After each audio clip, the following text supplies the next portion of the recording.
안녕하세요. 아나운서 허연주입니다. 목포 여수 MBC가 공동으로 제작한 다가온 뉴스 시간입니다. 이번 주는 소비자 물가 상승으로 학교 급식에도 비상이 걸리자 급식 예산 추가 지원이 이루어졌다는 소식 준비했고요.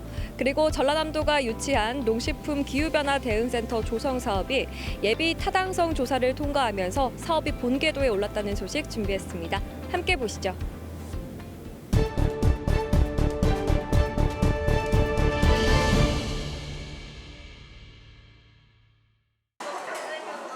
무안의 한 중학교 점심시간, 닭칼국수와 김치, 멸치 등이 제공됐습니다. 각 학교들은 최근 물가가 상승하면서 급식 식단을 짜는데 매우 어려움을 겪고 있습니다.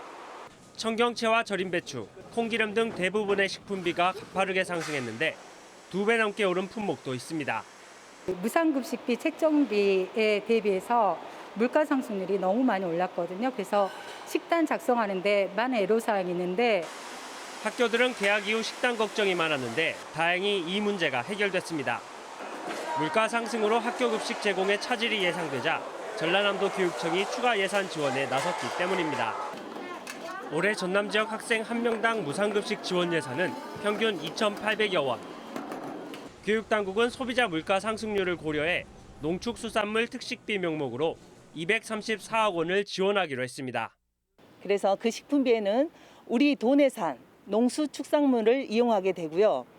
그렇게 함으로써 식단 질 향상에도 기여가 되지만 우리 전남 도내 농가에도 큰 도움이 될 것으로 기대됩니다.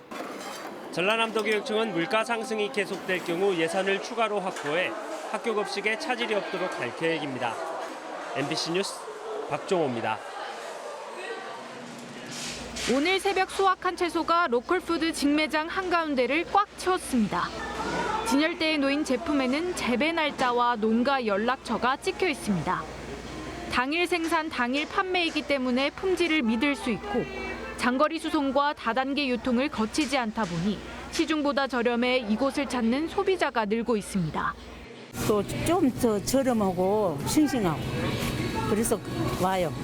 생산자 역시 만족도가 높습니다. 농민이 직접 농산물 가격을 결정한 뒤 포장과 진열까지 도맡아 하고 있습니다. 특히 안정적인 판로 확보가 힘든 영세농에게 큰 도움이 됩니다. 시간적인 보탬이 되고 또 중간 유통이 없기 때문에 저희들이 지은 농산물을 제값을 다 받고 팔 수 있다. 전남 지역 로컬푸드 직매장은 모두 63곳. 지난해 1,180억 원의 매출을 기록했고 올 상반기 판매액은 600억 원을 넘어서는 등 해마다 꾸준히 매출이 증가하고 있습니다.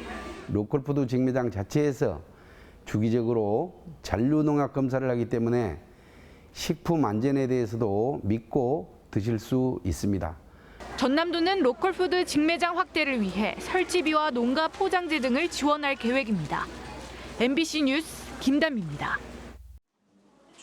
순천시 해령면 주민자치 회원들이 한자리에 모였습니다. 내년에 추진할 우리 동네 사업을 현장 투표를 통해 최종 결정하는 해령면 주민총회가 열렸습니다. 2023년 해령면 마을 계획은 주민세 환원 사업과 주민 참여 예산 사업 등 3개 분야 53개 사업인데 확보된 예산은 10억여 원으로 24개 읍면동 가운데 해령면이 가장 많습니다. 주민자치회 아카이브 사업과 와온 해넘이 축제 등 각각의 사업들에 대해 현장에서 찬반 투표가 진행되고 사전 투표와 집계된 결과가 발표됩니다. 해령면 마을계획 수립 및 주민총회 운영 등 5가지 사업 모두 과반수 이상 찬성표를 얻어 2023년 해령면 주민세 환원 사업으로 확정됐음을 선포합니다. 올해 주민총회는 지난 6일부터 읍면동별로 열리고 있습니다.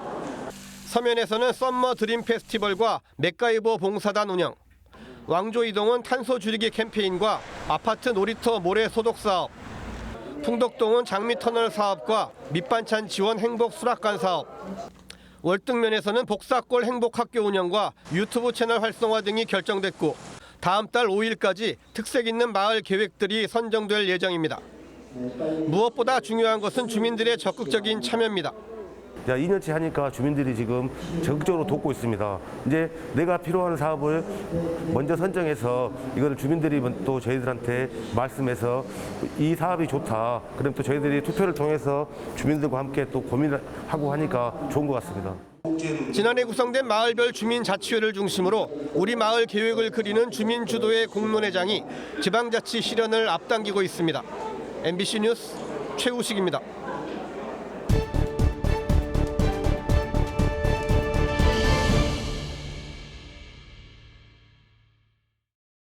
순천의 한 고등학교 가정통신문입니다. 정규 수업과 방과 후 수업 9교시를 마치고 밤 10시까지 야간 자율학습을 하는 일정이 나와 있습니다. 세부 규칙을 들여다보니 자습 시간엔 화장실 이용도 금지한다는 내용이 담겨 있습니다. 그동안 자율이란 이름과는 달리 사실상 학생들에게 강제되면서 문제를 빚어왔던 야간 자율학습.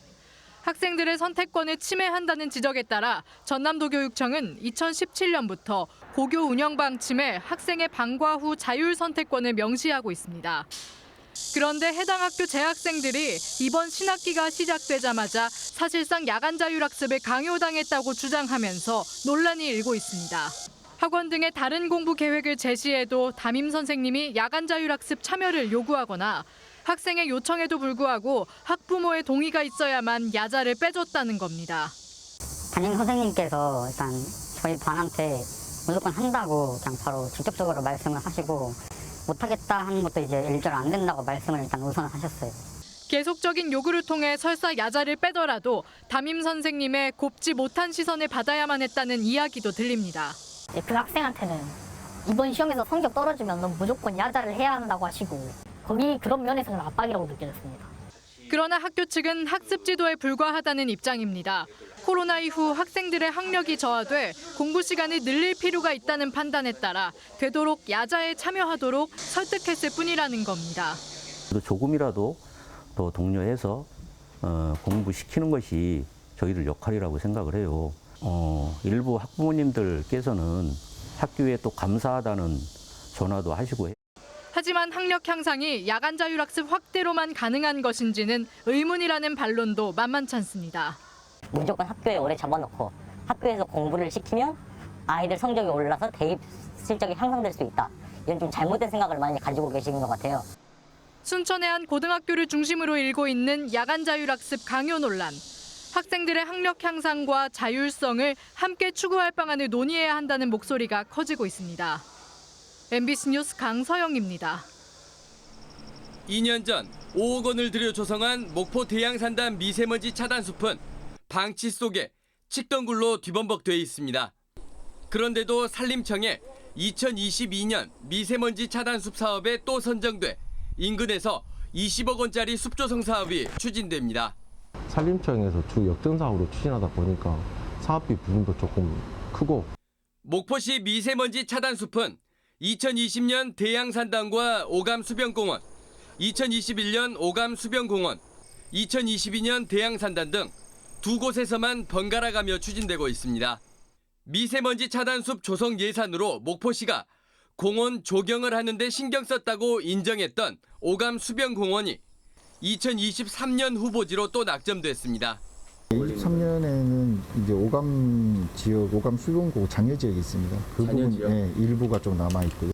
대양산단과 오감수변공원은 목포시가 각각 안반과 토사 부족 등으로 나무 식생 환경이 좋지 않다는 곳, 나무가 자라기 어려운 곳을 한사코 미세먼지 차단 숲 사업지로 꼽아도 심은 나무가 줄고사해도 나무 식재 대신 시설 사업을 자제하라는 지침을 어겨도 이상하게도 예산은 잘 내려옵니다. 산림청에서 요구했던 바대로 이루어지지 않았다고 하면 저희가 검토를 통해가지고 사업 대상지에 대한 부분을 선정할지 여부를 결정을 하겠습니다. 겉도는 현장 점검이 문제입니다.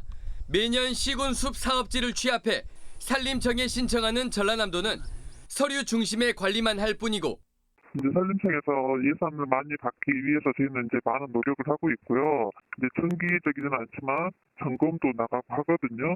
대양산단 혹시 가보셨나요? 아니요, 못 가봤습니다. 숲조성 예산 절반을 부담하는 산림청 역시 현장에서 멀리 떨어져 있는 탓에 대개 서류로 결과를 보고받을 뿐입니다.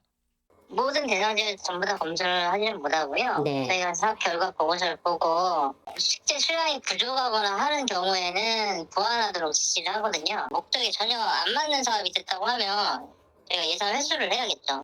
작년과 올해 추진된 미세먼지 차단숲 조성 사업은 전국에서 3,400억 원 규모.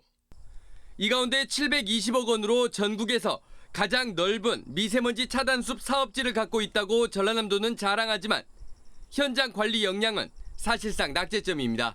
MBC 뉴스 양현승입니다. 누렇게 익어가는 바나나 송이들이 주렁주렁 매달려 있습니다. 패션 플루트, 애플망고, 멜론 등 동남아가 주산지인 과일 재배가 국내에서도 크게 늘고 있습니다. 반면 사과와 배를 비롯한 전통 과일의 주산지는 북쪽으로 올라가는 등 작물 재배 지도가 빠르게 바뀌고 있습니다. 정부가 농식품 기후변화 대응센터 설립을 서두르고 있는 이유입니다.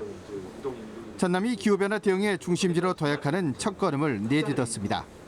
지난해 해남군이 치열한 경쟁 끝에 센터 부지로 선정된 데 이어 이번에 기획재정부의 예비 타당성 조사를 최종 통과했습니다. 이에 따라 3,600억 원의 국비가 투자되는 기후변화 대응센터는 내년에 바로 착공해 오는 2026년부터 본격적으로 운영될 예정입니다.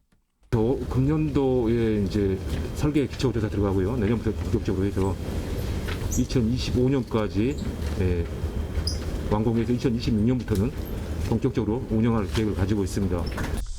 기후변화 대응센터는 기상변화 대응, 농산물 재배 적지조사, 기상재해 대비 등 기후 관련 데이터 플랫폼과 미래 기후변화 시나리오 재현이 가능한 첨단 인프라 등을 갖출 예정입니다.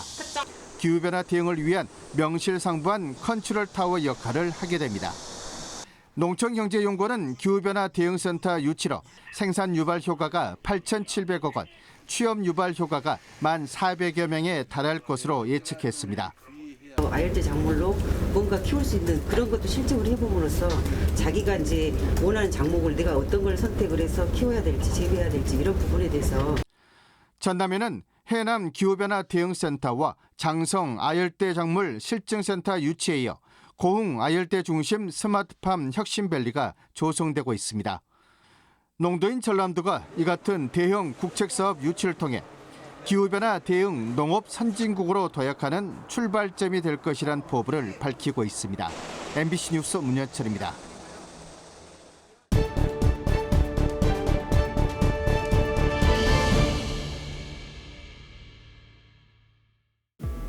오늘 다가온 뉴스 어떻게 보셨나요? 다음 이 시간에는 더욱더 풍성한 소식으로 찾아뵙겠습니다.